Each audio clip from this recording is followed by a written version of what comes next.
Something we noticed while we were cutting was the loud audible screeching coming from the MSU. That's indicative of air being in the system. Now generally as you cut, that air will work itself out, but in this case we cut 15-20 times and it was not going anywhere. Time to do a bleed and fill. To do that, we hook our service tubes up, hit empty sediment tank, and witness all the water leave the system. So you can see how much air we've got in the system now because there's obviously air coming into the bucket and our lines are a little bit cloudy.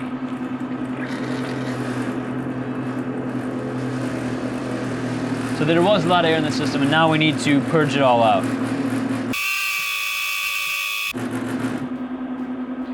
Once it reads empty, we're going to push no on the touchscreen display here because we're not actually changing the sediment canister, we're just purging the water. And we're going to run top off procedure. Make sure our hose is in the water, hit top off, and let it start to fill. We'll need to do this 2 or 3 times in order to be sure that we get all the air out of the system.